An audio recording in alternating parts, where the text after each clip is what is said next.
요즘 AI 분야에서 중국의 기세가 정말 무섭죠. 그 배경을 들여다보면요. 지난 20년간 아주 단단하게 다져진 오픈소스라는 거대한 뿌리가 있습니다. 오늘 바로 그 이야기를 한번 제대로 파헤쳐 보겠습니다. 자, 이야기는 바로 여기서 시작됩니다.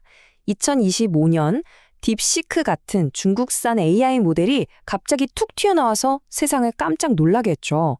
다들 그 엄청난 결과에만 주목했어요. 하지만 저희는 그 이유가 궁금했습니다. 그리고 그 답은 바로 과거에 있더라고요. 아니, 도대체 어떻게 이런 일이 가능했을까요? 이건 절대 하루아침에 이뤄진 성공이 아니거든요. 이 거대한 흐름의 시작을 알려면 시간은 무려 20년이나 거슬러 올라가야 합니다. 첫 번째 장입니다. 바로 창립 신화. 중국 오픈소스의 시작은 무슨 거창한 이념이나 철학이 아니었어요. 아주 현실적인 문제, 바로 생존을 위한 도구였습니다. 2000년대 중반으로 한번 가보죠. 당시 알리바바가 엄청난 위기에 봉착합니다. 그때 기술업계 표준은 이른바 IOE 스택이었어요. IBM 서버, 오라클 데이터베이스, EMC 스토리지. 뭐 하나 빠지는 게 없는 최고의 조합이었죠. 문제는 알리바바가 폭발적으로 성장하면서 이 시스템이 너무 비싸고 또 느려 터진 겁니다. 감당이 안 되는 거죠. 그래서 왕지엔이라는 박사가 총대를 메고 정말 야심찬 여정을 시작합니다. 이름하여 탈 IOE 캠페인. 보시는 것처럼 무려 5년이나 걸린 정말 고통스럽고도 대담한 과정이었어요. 2008년에 시작해서 2013년에 마침내 마지막 오라클 시스템의 플러그를 뽑아버립니다. 바로 이 순간이 결정적이었습니다. 이 캠페인은 중국의 거대 IT 기업이 회사의 운명을 오픈소스에 걸었고 그 도박이 기가 막히게 성공할 수 있다는 걸 증명한 첫 번째 사례가 된 거죠. 이게 바로 중국 오픈소스의 창립 신화가 됩니다. 하지만 기술만 있다고 생태계가 저절로 만들어지진 않죠. 두 번째 장에서는 이 모든 걸 가능하게 한 사람들, 그러니까 개발자 커뮤니티와 그들만의 문화에 대한 이야기입니다. 여기서 깃허브의 역할은 정말 절대적이었습니다. 전 세계 개발자들이 모여서 떠들고 협업하는 말 그대로 글로벌 광장이었으니까요. 중국 정부가 이걸 막으려고도 했지만 개발자들이 엄청나게 반발했어요.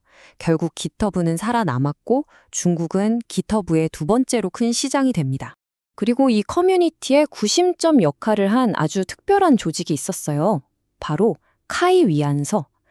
전부 자원봉사자들로 이루어진 이 단체는요, 중국 개발자들한테 글로벌 오픈소스의 문화나 규범, 그러니까 게임의 룰을 가르쳐주는 등대 같은 존재였습니다.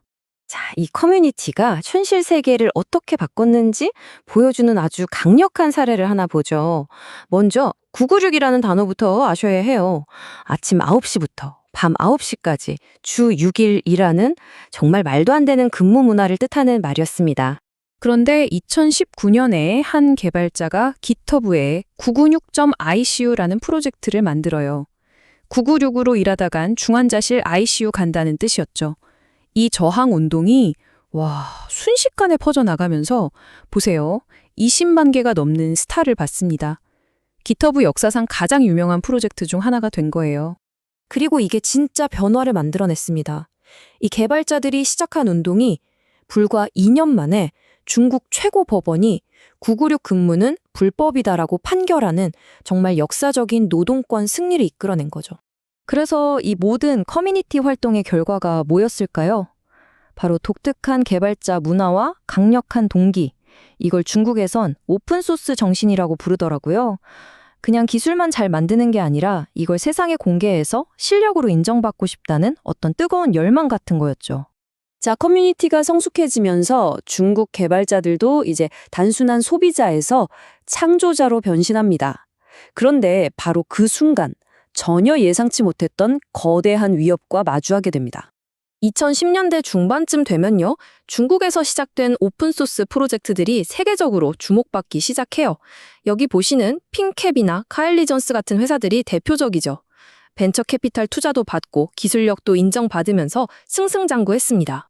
그런데 바로 이날 모든 게 바뀌어버립니다. 2019년 5월 15일, 이날은 지정학적인 압박이 중국의 기술 생태계 전체를 뿌리부터 뒤흔든 정말 극적인 전환점이었습니다. 미국 정부가 화웨이를 블랙리스트에 올려버린 겁니다. 한순간에 서구 기술로부터 완전히 고립된 거죠.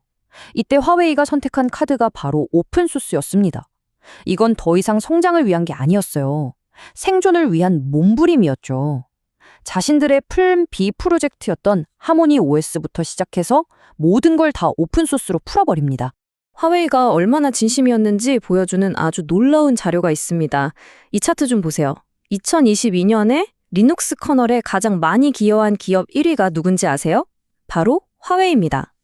인텔이나 레드햇 같은 전통의 강자들을 다 제친 거예요. 그러니까 자기들만의 생태계를 만들면서 동시에 기존 글로벌 프로젝트에도 어마어마한 기여를 한 거죠. 자, 이제 과거의 조각들이 다 맞춰졌습니다. 이 모든 이야기들이 어떻게 지금 우리가 보고 있는 AI 대폭발로 이어지는지 마지막 장에서 확인해 보시죠. 딥시크나 키미 같은 요즘 중국의 AI 팀들은요, 지난 20년간 쌓아온 성공 방정식을 그대로 활용하고 있어요. 일부러 쓰기 편한 라이센스를 채택하고 전 세계 개발사들과 적극적으로 소통하면서도 상업적인 기회를 놓치지 않는 아주 노련한 전략을 구사하는 거죠. 엔비디아의 CEO 젠슨 황이 이런 말을 했습니다. AI 인재의 절반은 중국에서 나온다. 왜일까요? 어떻게 그게 가능할까요? 답은 바로 이겁니다. 이 엄청난 인재 풀은요, 지난 20년간 오픈소스가 중국에서 기술 교육과 혁신의 가장 중요한 수단이었기 때문에 존재할 수 있었던 겁니다.